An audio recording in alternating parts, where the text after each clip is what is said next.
So first, let me start by thanking you. Thank you so much for joining me today with Toolika Rani. Toolika is a powerhouse. With 23 mountaineering and trekking expeditions around the globe, Toolika is the first woman from the Uttar Pradesh to climb Mount Everest and the first Indian woman to climb Asia's highest volcano in Iran. Today, Toolika is going to talk about overcoming the fear of failure, which is, I think, something we can all relate to. And I'm Linda Fisk, the CEO of Leadership Global, and I am absolutely thrilled to welcome each and every one of you to the program today. Leadership Global is the most impactful community of extraordinary women in the world. We unleash the full potential of high-performing and growth-oriented leaders in a confidential, supportive, and private community. Leadership Global helps members accelerate their definition of success by growing their leadership, expanding their influence, and helping them leave a lasting legacy. So if you're interested in learning more about this remarkable community of women leading in business, entertainment, and politics, then please reach out. It would be my privilege and honor to connect with each and every one of you that are not yet a member of Leadership Global.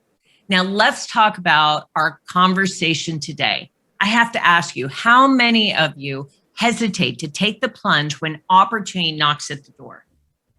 How many of us never really taste the ultimate success because of fear of failure?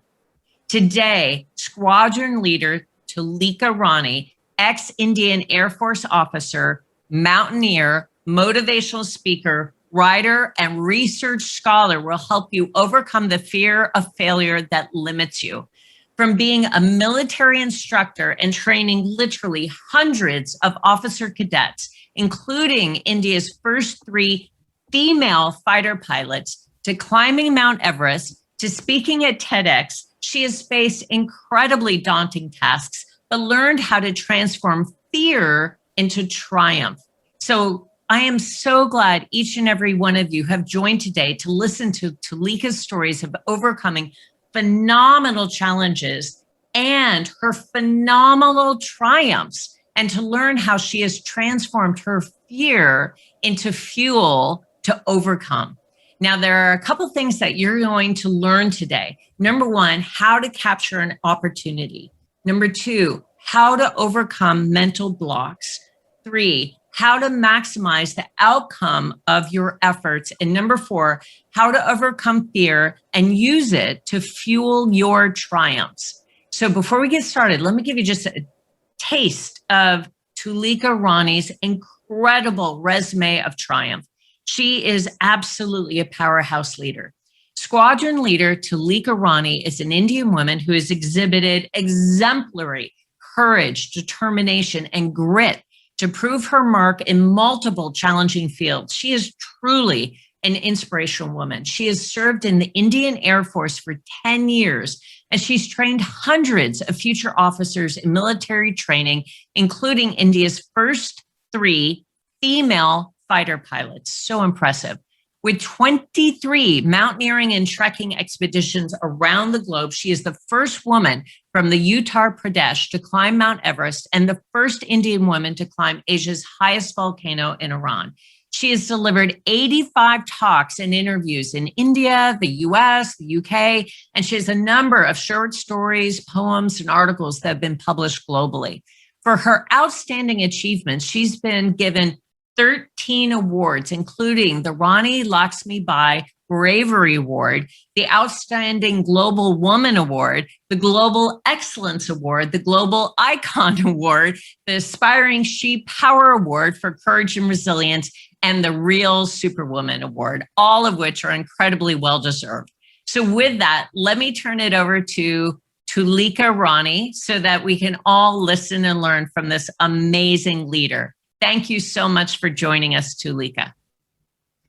Thank you so much, Linda, for giving me this opportunity to be amongst this wonderful gathering of dynamic people on a topic so relevant to our lives. First of all, I would like to say a namaste to all of you from India, and you have a good day. Now, this topic, overcoming the fear of failure, It is so relevant in our lives that it determines the outcome of our efforts to a very large extent. Because when we are proceeding onto the road of victory, the first adversary that we need to vanquish is our own mind. Our mind that plays various tricks upon us. Our mind has a magnifying lens. I perceive it so. Because if the adversity in front of us is 1%, most of the times our mind magnifies it to the multitudes of dimensions and present it in front of us as an impending doom, as a looming shadow. And this very sensation is called fear. And this fear can either hamper us or can propel us towards unimaginable tasks. Now, this is up to us how we handle this very sensation projected onto us by our mind.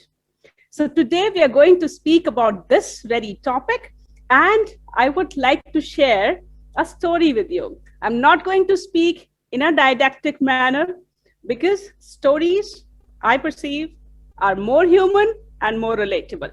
We all have stories behind us in our lives. We have a story continuing, ongoing in this journey of life.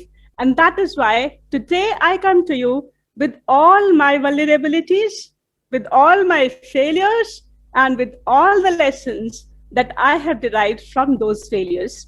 So I would like to share my screen here. Just give me a little time. Yes, there.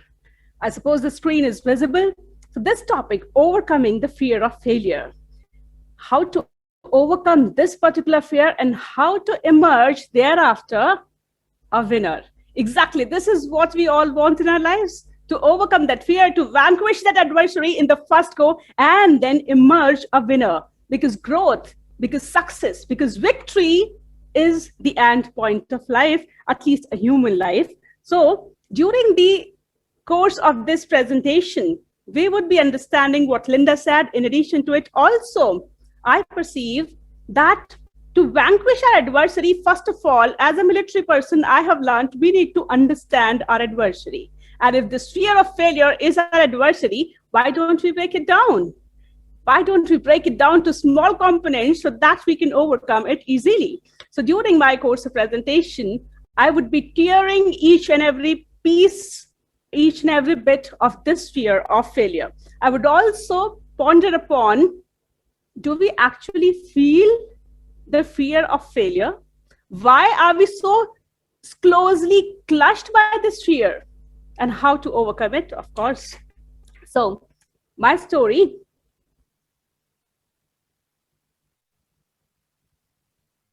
it began like this in 2009.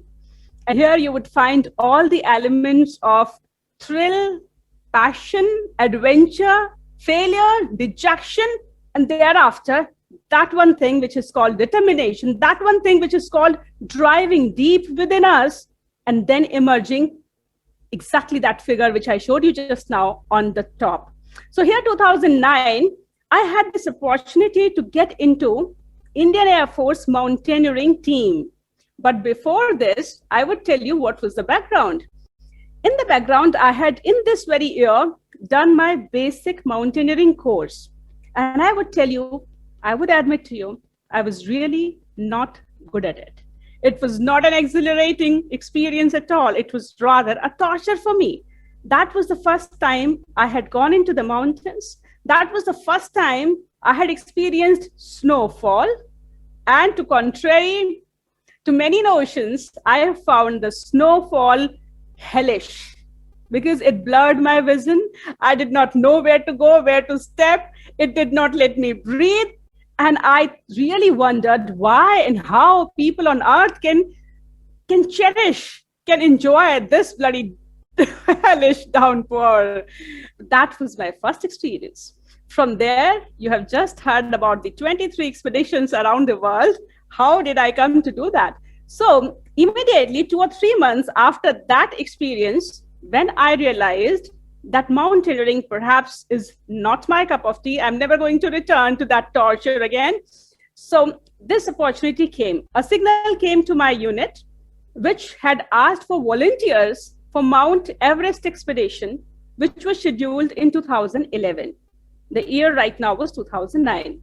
I thought for a while it was Mount Everest. Linda was talking about how many of us hesitate in taking an opportunity when it knocks at our door. So I did exactly the same.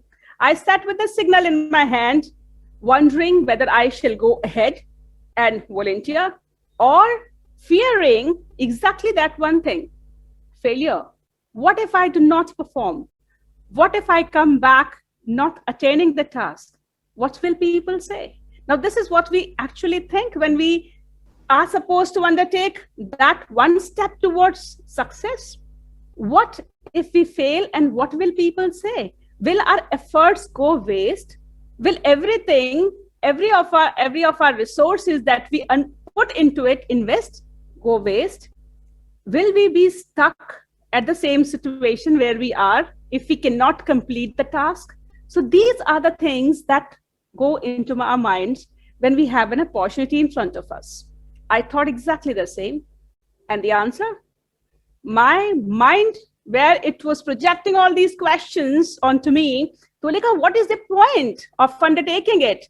You did not do well just 2 months ago. Now you're going towards Mount Everest. What will people say? Will you be able to do it? Then that soul said, take a step at least. It is such a huge opportunity. At least you will have a divine kind of an experience which comes in a lifetime. We all have such opportunities when a lifetime opportunity experience is knocking at our door, and we are just standing at our doorstep, whether to go out, whether to remain sheltered in our own cozy existence. And I thought, let's take a step forward. And therefore, I was here with my team.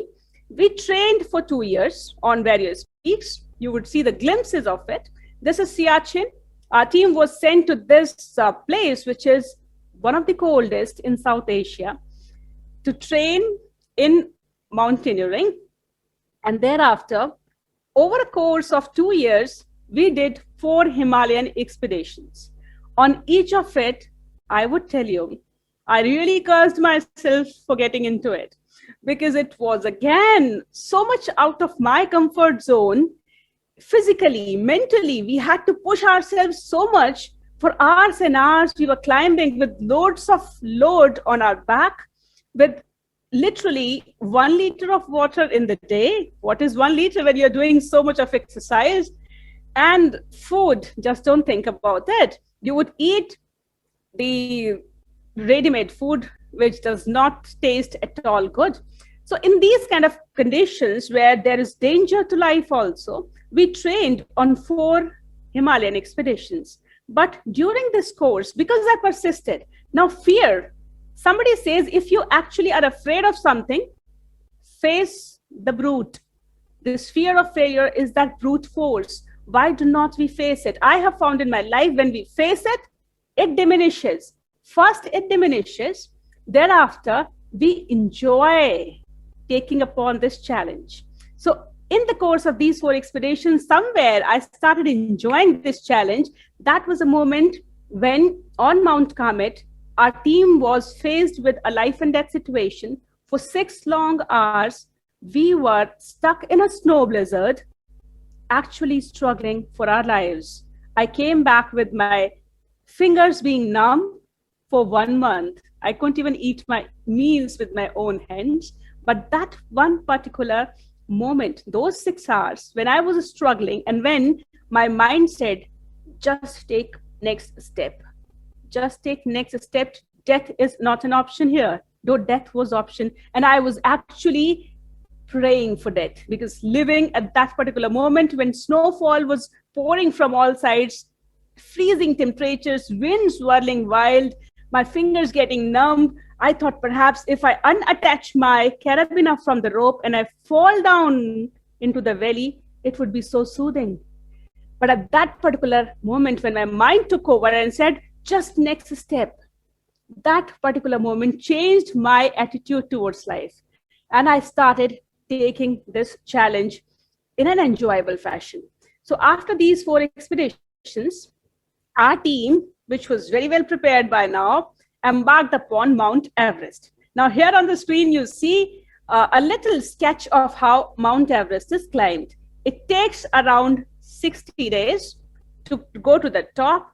So here is the base camp. We established various camps. To reach base camp, it takes a minimum of 8 days because it is at a very high altitude, 17,500 feet, and one needs to acclimatize.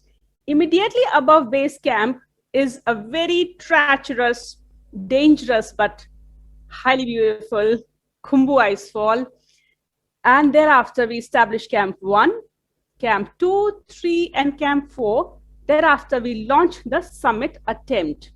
So here, Camp 3, 23,000 feet is the limit of human body's adjustment to altitude. We all know that as we go higher, the oxygen level decreases due to pressure decrease, and therefore it becomes difficult for a human body to survive at higher altitude. So we need to give time to our body to adjust to the effects of high altitude. Therefore, what we do after we reach base camp, we go a little higher, come back. We go again a little higher, touch this place, give our body an exposure as to see this is what is going to happen. Adjust very well because we are here now. Whether you like it or not, we are going to continue further. So it is better you make amends within yourself. We come back down. In mountaineering parlance, it is called climb high, sleep low. So again, we go up, come down, go up, come down, till the time we reach this point. We do not go any further than here during our acclimatization procedure because human body above this point does not acclimatize. After this, when we reach this point, 26, this 3,000 feet are deadly.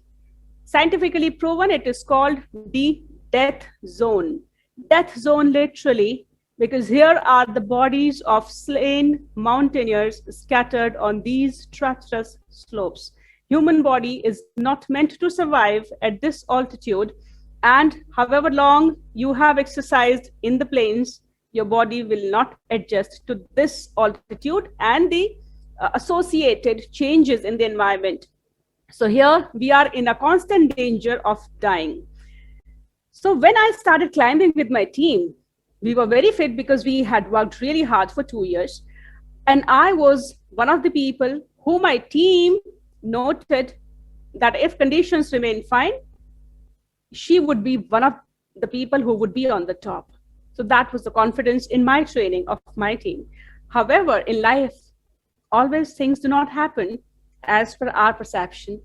So what happened was I had already taken a decision. See, I had already once overcome that fear of failure. And that is why I was at this point climbing the highest mountain on the earth. I had everybody's expectation behind me. And what happened?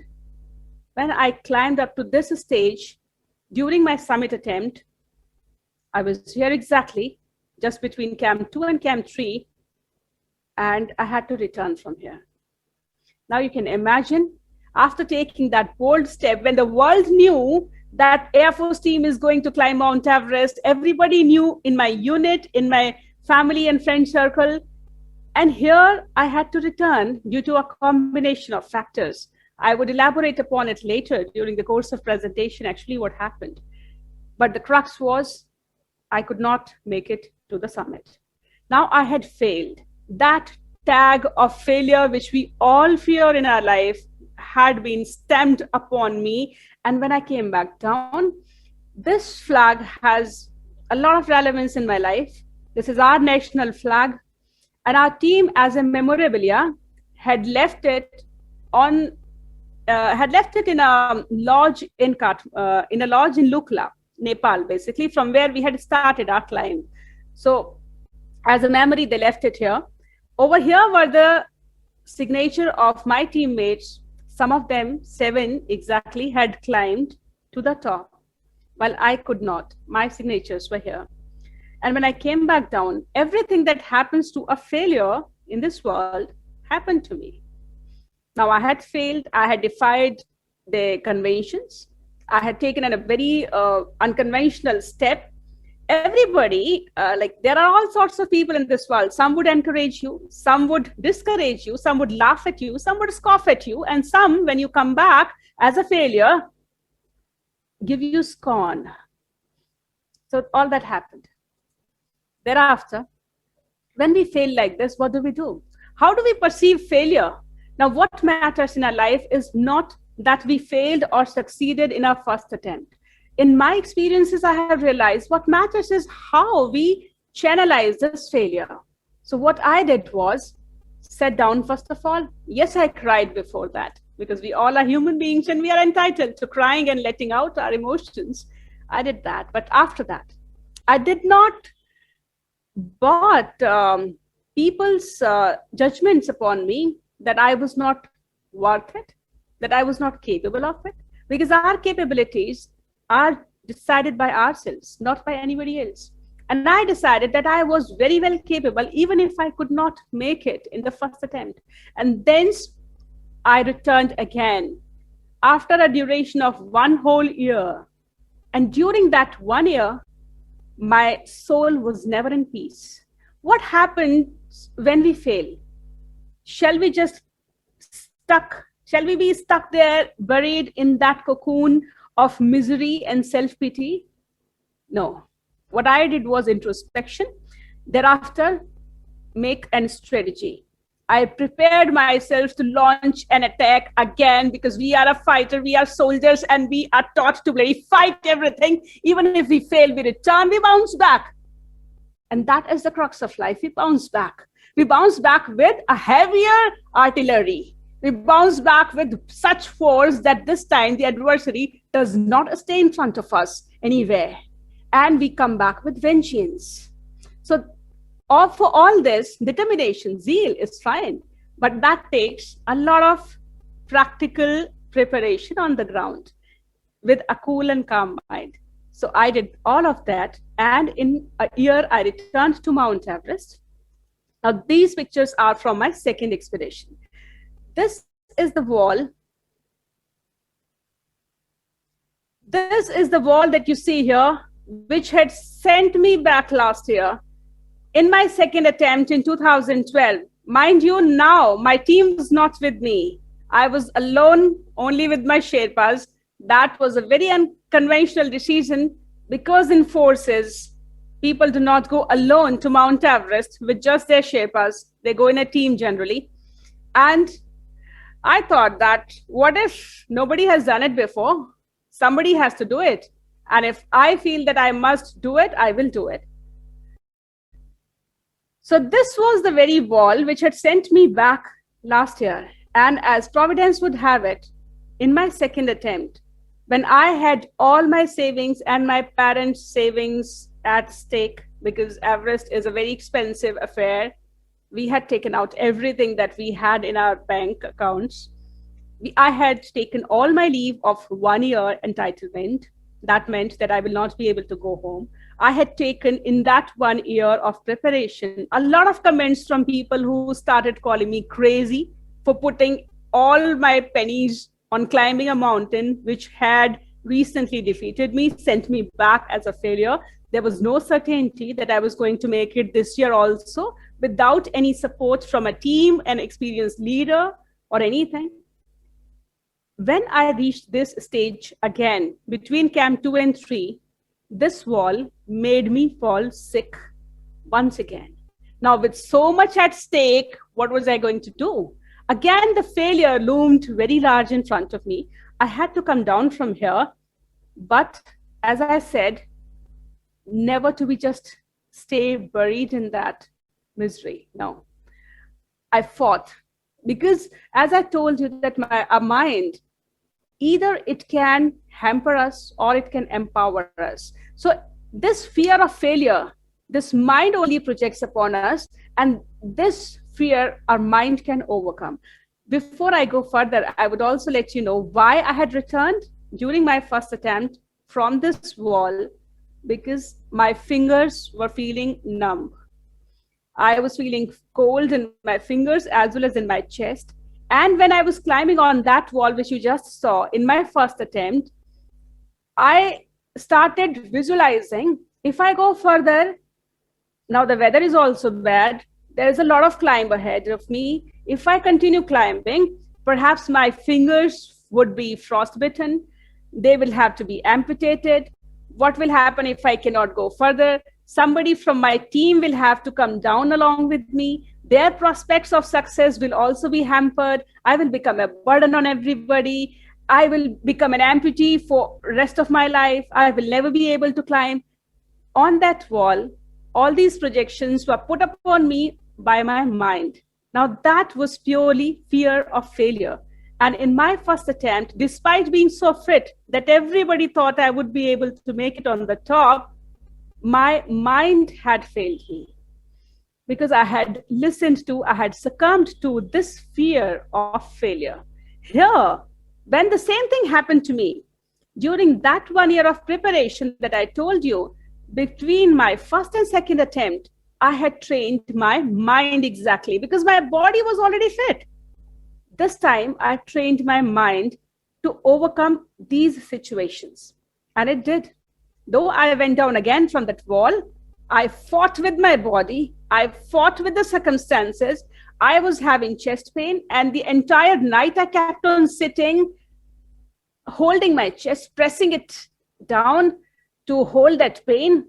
But my mind was in a battle with my body that no, we cannot give up here. The task has not yet been done and I need to continue. You need to recover, you need to continue because body is an instrument given to us to fulfill whatever our mind, our soul commands it to do. And that is why in a miraculous event, I recovered. Now, nobody would believe that a person with chest pain can recover and go up again on Mount Everest. I did. I launched another attempt after a few days, perhaps 4 or 5 days, came up again on the wall, climbed up on that wall. I am launching my book recently. This would be published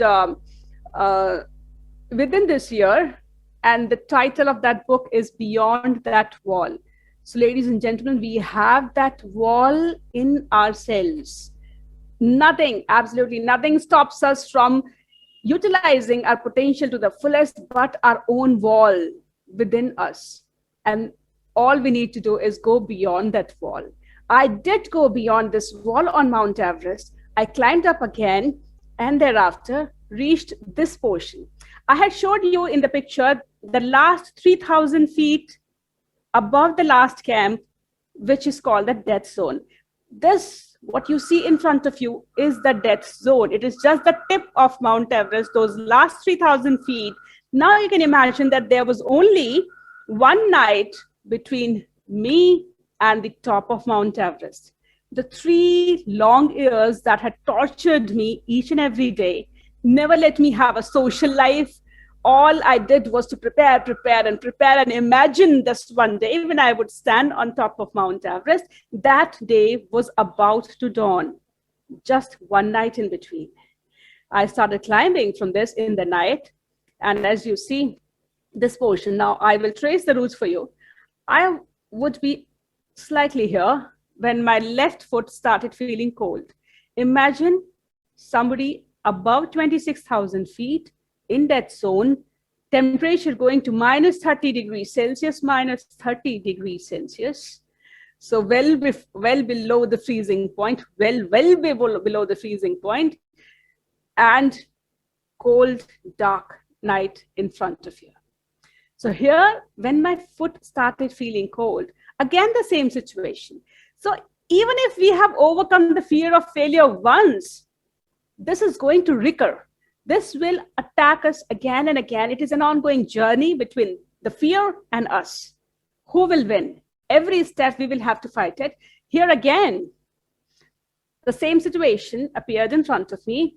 If I continue, I'm already feeling cold in my foot. If I continue through the night and the next day, as I have to come down also, in that zone, it is certain to be a frostbite.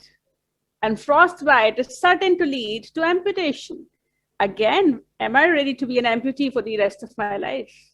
What will happen? So when this situation occurred, I did not let this fear overpower me, because I have realized that when we transcend our mental boundaries, our physical boundaries expand automatically. There is no boundary of a human body's capability. This is only in our minds. So when we decide that we will continue at all costs, excuse me,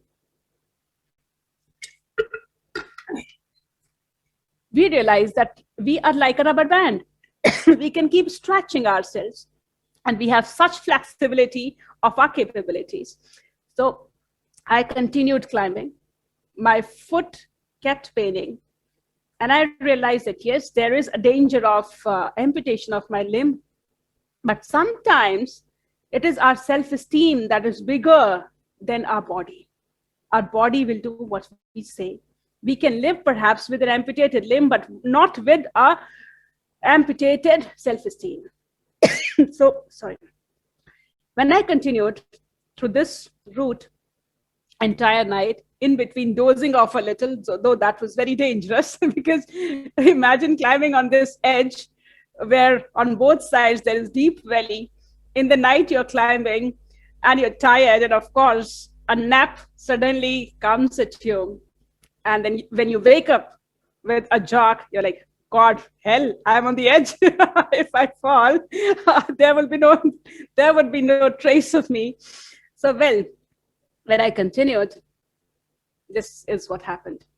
26th May 2012, ultimately, after 3 long, torturous years, this moment dawned after a continuous climb of 11 hours, 30 minutes with that pain in my foot. So I would just like to say here, Everest for me is symbolic. Everest for all of us is symbolic of the highest that we can achieve in our lives. And as you have seen in my story, this fear would again and again repeatedly attack us from all sides in various forms. Now it is up to us how we take it. So when I came back down, well, before coming back down, I would show you a glimpse from the top of Mount Everest, because this is one moment in lifetime.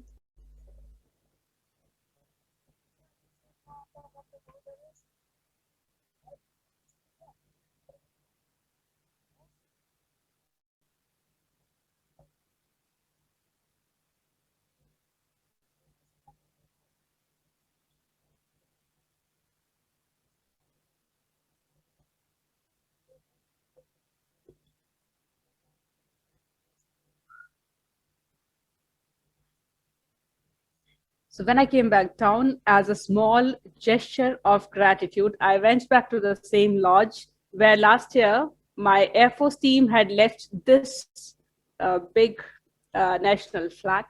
I came back and put this small flag, which I had held in my hand, on top of Mount Everest, just beneath it.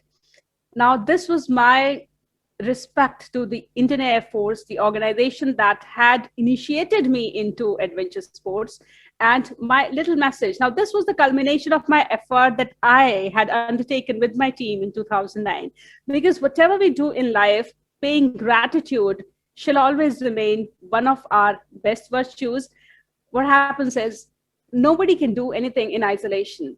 In this room itself, where we are total 23 right now, I know a lot of people who have helped me to be at this platform today. Linda, you, Gwen, perhaps Laura, and Karen, Neeta is there, which I know all of you. And in the course of this presentation, I am in the throes of knowing you more. We will know each other by the end of this event.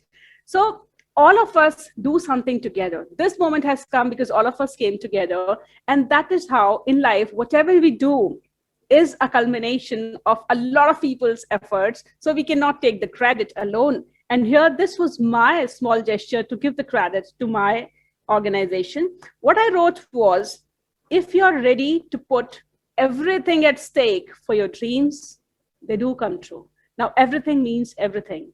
Your self-esteem, your reputation. I had put my reputation at stake because everybody was calling me crazy. for undertaking this second expedition to Mount Everest. I had put my reputation at stake. I had put my money at stake. I had put my social life at stake. I had put my life and limb at stake. And then this moment arrived. So if we are ready to do everything, then our dreams do come true. So yes, this was the price that I paid. I would say that it would happen that you take a decision, you decide to cross that threshold and go ahead, take a risk. Now, is that a guarantee that everything will go as we perceive? No. So this was the cost that I did pay. When I came back down, my toes were indeed frostbitten. I had to be admitted in a hospital for 3 months, and the condition you are able to see on your own. Here, everybody advised that you should now stop climbing because Everest has been done, the highest has been attained. So though it was a foolish act in the beginning, but yes, now it has been done, settle down. So do we settle down like that? No, I decided to continue. So 1 month after coming back from the hospital, I was back in the mountains, climbing in my flippers here with my bandaged toes. And I continued climbing further. So there was a series of climbs that came along. This is the highest volcano in Iran, highest volcano of Asia in Iran that Linda was talking about. I climbed this in 2015. Then Mount Annapurna Base Camp Track in winters in 2016. Mount Kilimanjaro. Mount Elbrus I attempted in 2016. Mount Nun in Kashmir. Mount Kanamo in India itself, and Burasu Pass in India itself. So here you see a series of expeditions followed after that. In this story, what we have come across is that fear of failure is natural. So all of us, when something comes in front of us, something huge, something big, something monumental, that fear of failure is quite natural. So first of all, everything begins at acceptance. We are all human beings. We are not the only one who feel this kind of a hesitation. But what is the difference between the winners and not the winners, I would say, is that the winners take a step forward. Yes, they do fail, because overcoming the fear of failure is not a guarantee to success. So success needs a lot of other things on the way, and that is preparation. If we are prepared, yes, we can overcome that fear. Second, now, as I had told you that we would break it down. So what I perceive is that fear actually. We do not fear the failure per se. We fear 2 or 3 things in my perception. One is the wastage of our effort. The second thing is being stuck in the same situation. No results will come forth if we do not reach that ultimate top in our efforts. So we will be where we are exactly. This is what we perceive. And third, what we fear is that the reactions of our dear ones, because there are certain people in everybody's life who have faith in them. So more than anything else, if we are emotional people, we fear letting down their faith in us. And that pains a lot. So we do not take that step forward for the fear of letting our own dear ones down. Third would be people's reaction. The people would laugh at us. We would become a stock of mockery, something, all these feelings. So we do not fear the failure per se. We fear all these components together. And to answer all of them, first question, do we actually remain stuck after we take a step forward? We have already moved forward. Even if we have not attained what we had set out to attain, are we actually where we had started? No, we had moved so much forward. We have learned so much already. We are enriched by that experience, because next time when we do the same thing, we are not starting in ground zero. If we had to reach step 10, at least we are at step 5 already. So we are not stuck anywhere. No effort absolutely is a total waste. So take your efforts in that manner that it is gaining into our wisdom, into our experiences, into our growth. Second, why do we fear people's reaction? Is there anybody on this earth who has never failed? So anybody who is going to put a remark against you, a sarcasm against you when you do not attain the perceived task, you can ask them, well, in your right, have you never failed in your life? So if they can say with confidence, yes, I have never failed in my life, then it is fine. Then you take their remarks to your heart. Otherwise, do not take them seriously. Then our people, if our people understand us, they would be supportive. Even if they are pained at our perceived failure, they would understand. This is what my people did. And they would be supportive of your second attempt again, or however way you want to take that experience. They would understand after a while. So these components we do not have to fear. Then I would also like to tell what I think. Is our journey an individual journey in this world? I feel, I was reading somewhere that Thomas Alva Edison, when he invented the electric bulb, there were already 22 people before him who had worked upon the same concept. So were those 22 people actually a failure? And Thomas Alva Edison was the only one who succeeded? So the failure, the idea, the work of these 22 people laid the foundation of that one man, Thomas Alva Edison, and this great invention called the electric bulb came into this world. So our efforts do not go waste. They are building the foundation of something great in this world. That is how I perceive it. Because I do not perceive my existence or anybody's existence in this world as isolated. We are all interlinked. That is what Leonardo da Vinci said. Learn how to see. When we expand our vision from our individual existence to us being a unit in this interconnected universe, then we see our efforts, our actions, our deeds in a different light altogether. So whatever we do is contributing positively. If we have not harmed this world in any way by our actions, that action is absolutely positive. It has not only contributed in our growth, but also the growth of other people. So that is how I perceive it. Now, if we take about any great person, their life stories, I'm very fond of reading biographies. And all these biographies tell me that any great person whose name we read, we hear, we quote, has failed multiple times. We talked about Mount Everest. Mallory and Irwin sacrificed their lives on Mount Everest in 1924. Now, if somebody asked me, when was Mount Everest climbed? 1953, for the first time successfully. So 1924, was that a waste? No.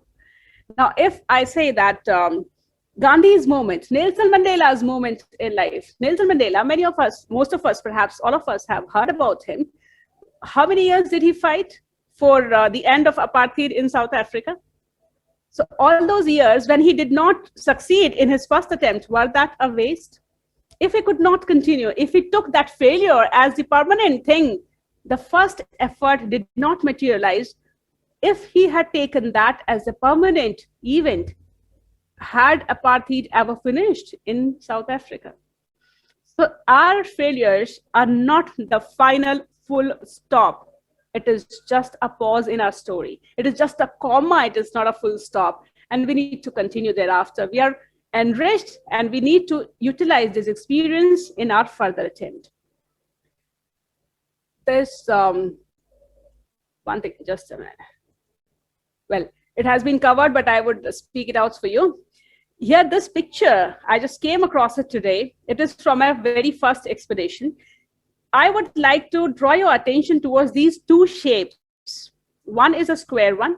Another was a circle. I made it a circle. Now it is seemingly the half circle, as you might be seeing on your screens.